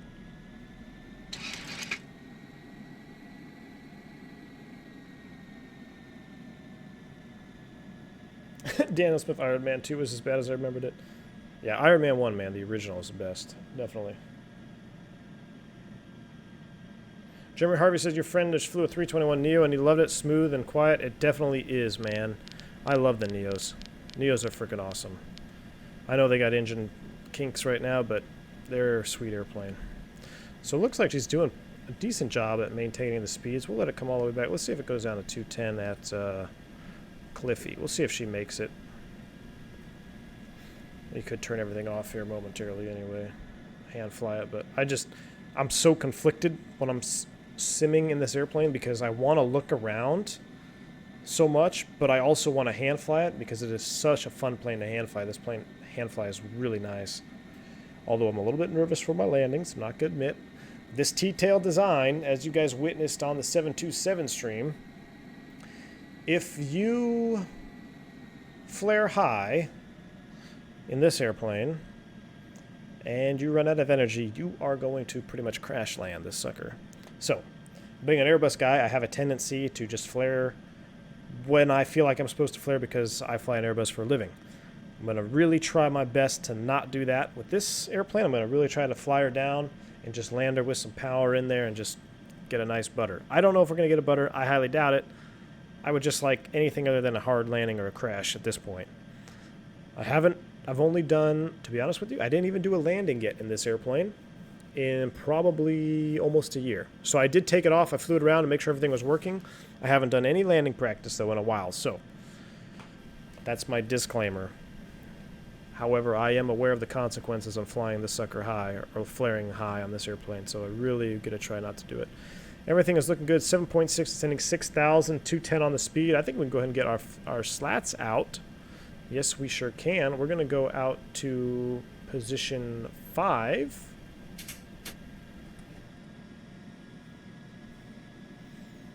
There's a really nice wind sound in the real airplane when those slats extend, and you can really hear them extend. That's something that I wish was modeled.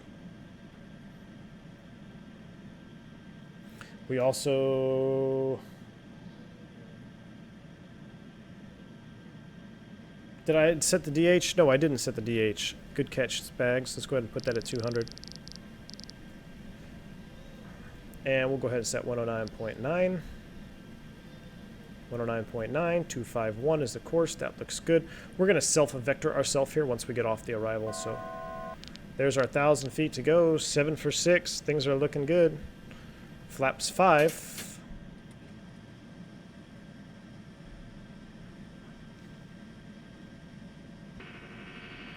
Stabilizer motion.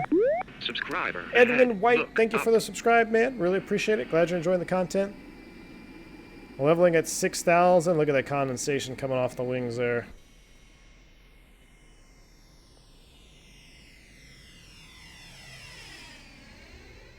Whew. Alright, nav, track, VNAV, descent. We're leveling at 6,210 knots. Uh-oh, a little bit of lag there. Perfect.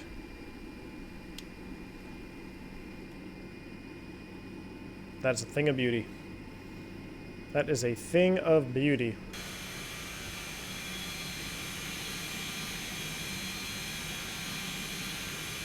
The condensation over the wing there is a little bit... X-plane kind of got carried away with that, I think. It looks good, you know, in certain AOAs. At this AOA right here, I don't think I would be producing that much condensation. But you never know.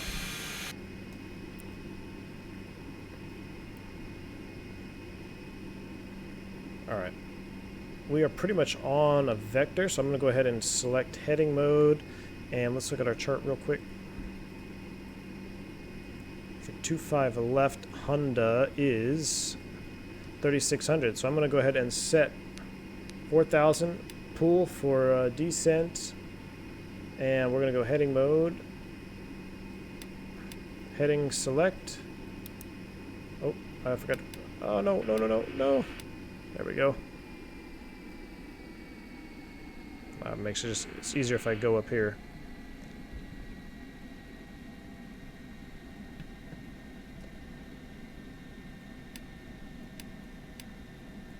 Heading hold. There we go. That's what I wanted.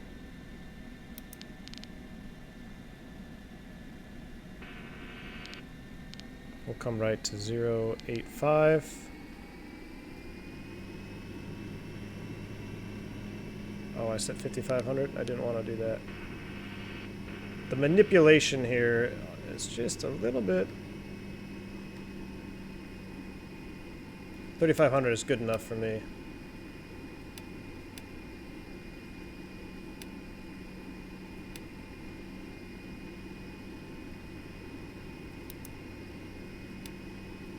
There we go. And vertical speed. We'll just vertical speed her down.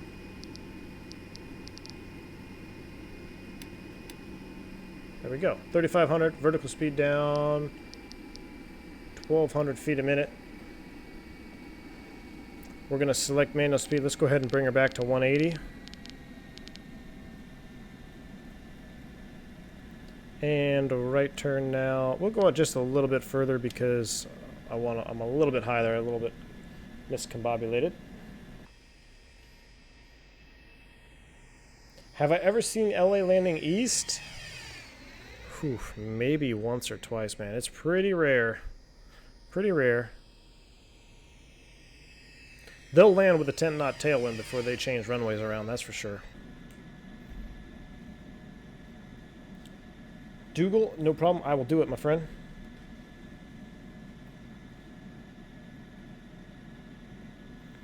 All right, we're down to 3,600.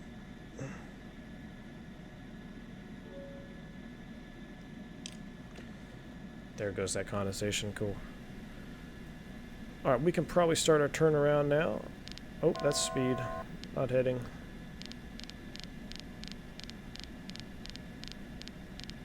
Turn right, heading 200. You know what, we could probably go, we can direct ourselves to Honda here. We'll go legs, direct into Honda, execute. Will she do it? Let's see. Nav track, coming around to Honda, and we'll go ahead and arm the ILS. ILS, nav track, altitude hold 3,600, 3,500 it should be. Here we go. Flaps 11. Oh no, I'm sorry, that's flaps 15. Yes, it is. Stabilizer's in motion. I'm probably going to turn everything off and hand flat once we get a little bit closer. What did I say our ref was? Is that right? It does seem pretty low. 121? That seems awfully low. We'll do it. And she's trying to capture the localizer. We'll let her do her thing there for a minute.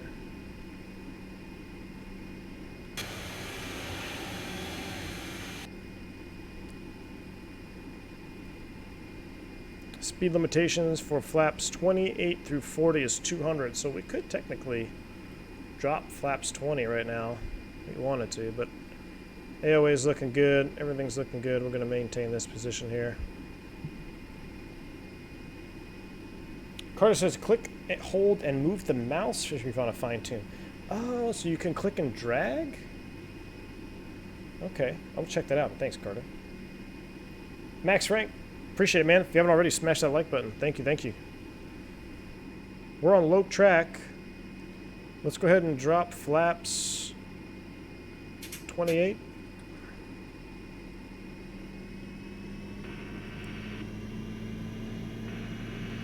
Hear that stabilizer moving. We'll slow back even more. Let's come back to 160. Typical LA. Always slowing us down. That stabilizer is really working to maintain 3,500, isn't it?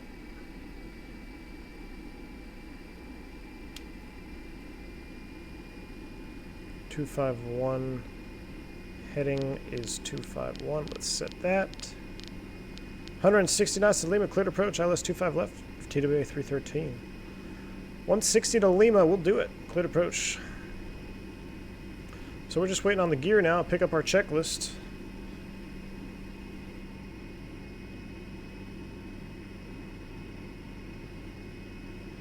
You can use FMS override, it will maintain VNAV and let you adjust speed, yes. Hey V1, would you mind doing an Embraer stream for us, even if it's not a study? I've really been playing or toying with the idea, Onivids. It may be in the pipeline. It may be in the pipeline. There's been some updated ones too, so I'm not going to promise you guys an Embraer stream just yet, but I am actively thinking about it, and I might try to work one out here for you next week.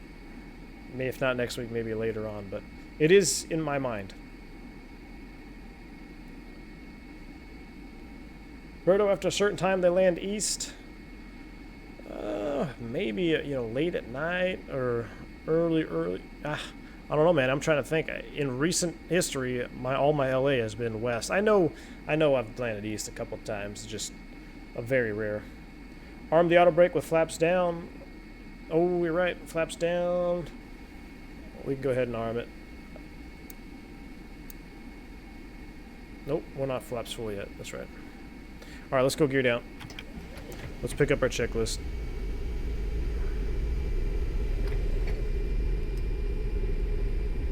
Ignition switch. Approach and landing checklist. Ignition switch both. On. Hydraulic pump strands. On.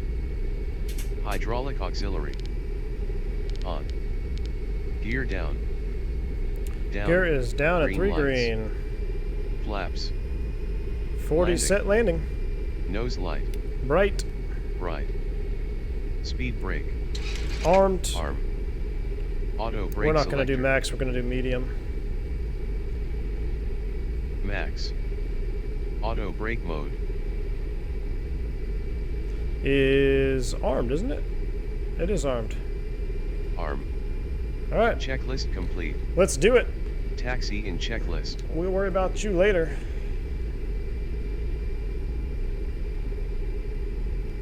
Alright, so I have noticed sometimes with my honeycomb, when I disengage, I didn't do it this time. Sometimes when I disengage it, I've noticed the airplane was really out of trim, but she seems to be alright right now.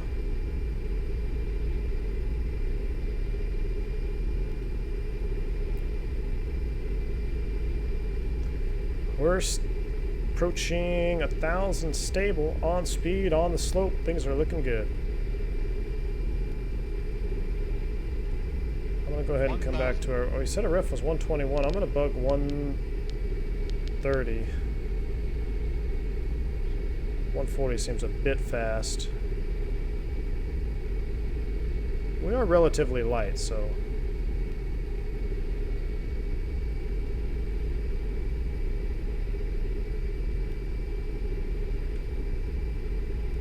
that stab trim back in there.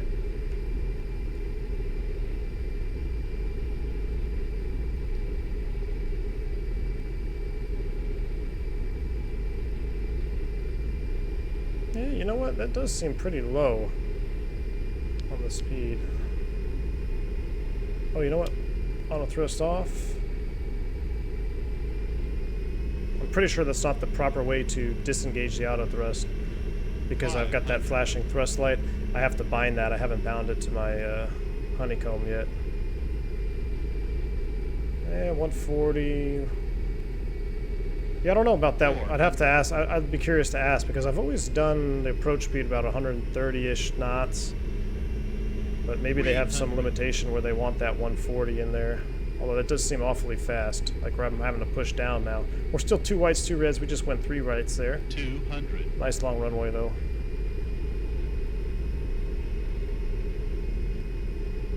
$100. 50. 40. 30. 20. 10. Hey, we'll take that. Reversers. 181. I guess I could have flared just a little bit more. I did not want to flare high. That was my thing.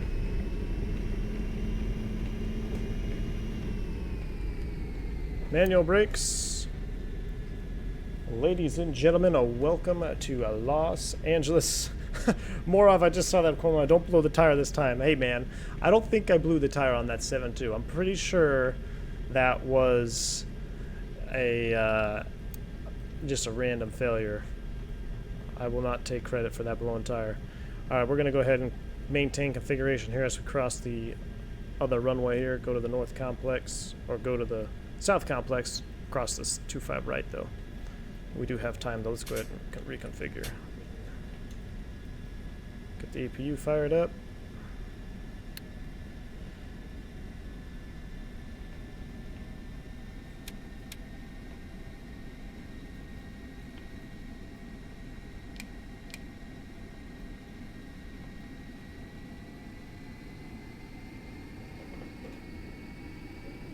Oh my gosh, I have my reversers out.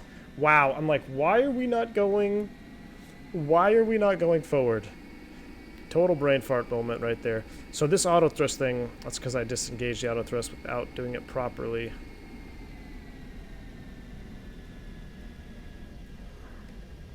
I have to bind that because, yeah. If you disengage the auto thrust up here, similar to the Airbus, it will trigger a caution like a failure.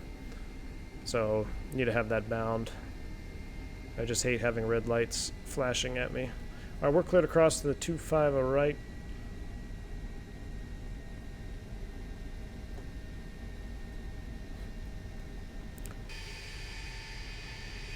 Disarm the speed brakes too, I guess.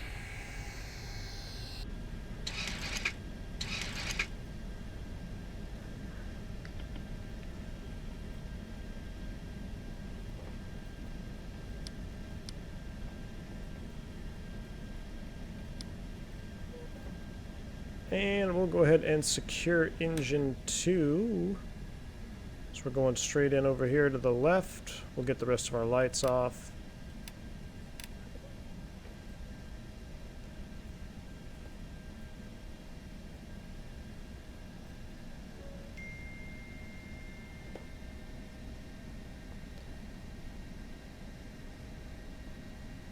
Where's the line at? There it is.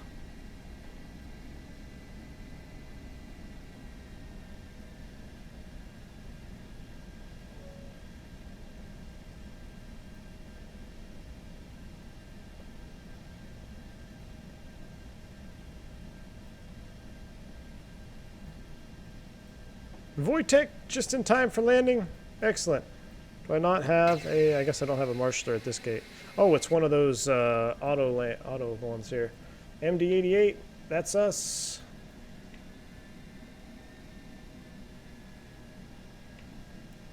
Stop, we shall. Set the brake. Let's go ahead and run our checklist here real quick. Get the airplane, make sure it's all Ignition set up. switch. We want Off. to turn that off. That's good. Ice protect meter cell heat. That's off.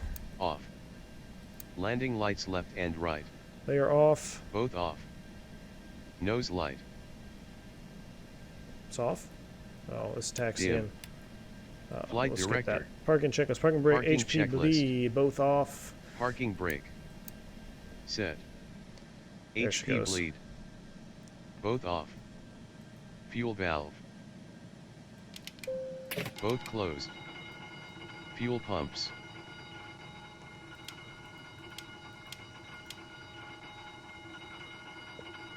All off except F right for the APU. All off except aft are That's the on. one. Hydraulic pumps 1 and 2. Hydraulic pumps 1 and 2. Low. Come up 1. You know what? I wonder if I Both low. should Hydraulic pump replay. strands. instead of Hydraulic auxiliary. shutting it completely down. I wonder if that'll mess with the replay. Hydraulic aux is off.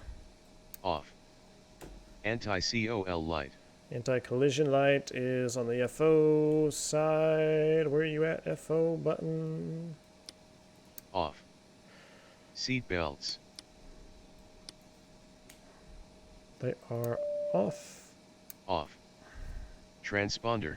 2000 set standby. We'll do that, and then we'll get into the replay. I don't know if I can do a full shutdown because I don't know if that will mess up the replay view. So, ladies and gentlemen, welcome to Los Angeles. Let's go ahead and check this out. We're going to disable real view.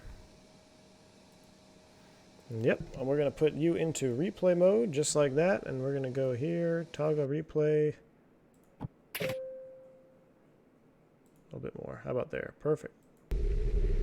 1,000. All right, here we go.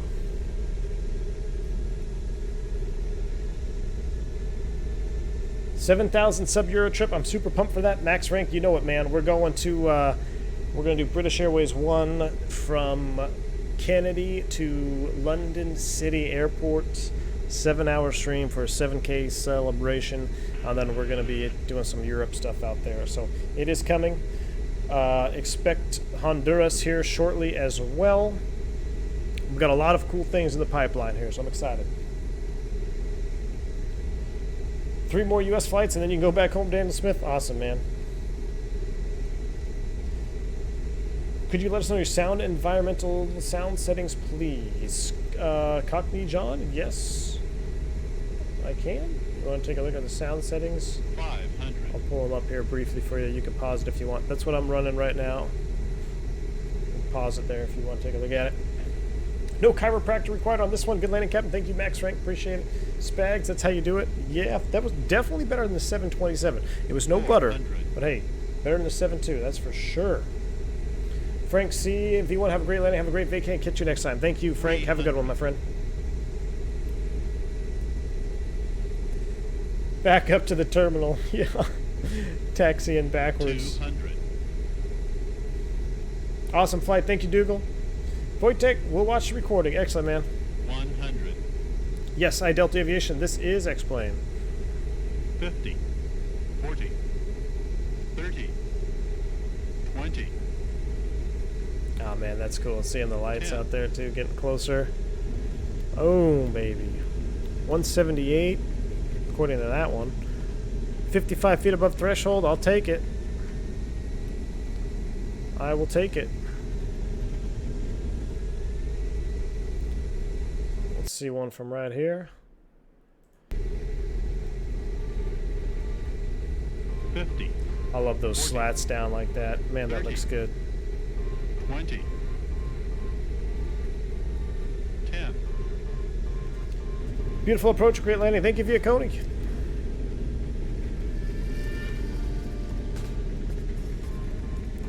Ooh, yes. No spoiler on that one. Interesting. The spoilers worked on the first replay, they didn't work on that replay. Engine view here. 50. Then we'll get to our favorite one outside. 30. I love seeing this light here. That is so true. 10. Nice little wing flex. I guess the spoiler only works on the first replay. That's alright. Alright, let's take a look outside.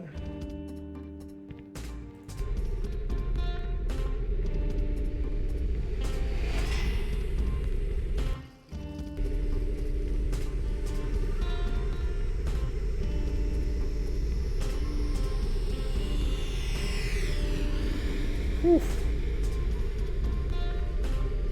A little bit of crosswind from the left. Hold that flare. Ew, yes. Need a little bit more rudder input there on the bottom. Got her back on center line. Yeah, I chalk that up to my rotor pedals almost every time.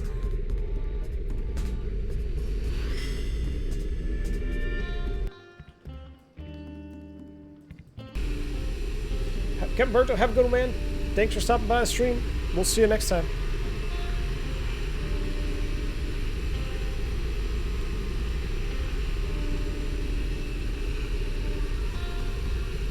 You flew that route yesterday, Max Frank. Excellent. Oh, yes. That was pretty darn buttery, if you ask me. I'll take it. Put that nose back on the center line there. Alright, guys. Well, it's that time. I hope you guys have enjoyed this stream in the MD80. I'll probably do a couple more streams in the MD80 just because I love this airplane so much. I hope you guys can tell I do have a passion for this airplane, and if you guys want to see more of it, I can definitely make it happen. We will be back in the Airbus here before too long. On behalf of all my mods and sponsors, thank you so much for joining me this afternoon where I am on this what was it, Thursday? Yes, lovely Thursday afternoon stream, the MD80. Thanks for all your hard work here in the chat. Everybody else just hanging out, talking to me and having a conversation about aviation, flight sim, everything related. Thank you as well for being here. All of you guys combined is what makes this community great. So really appreciate you. Until next time, folks. V1, I will see you next time. Later.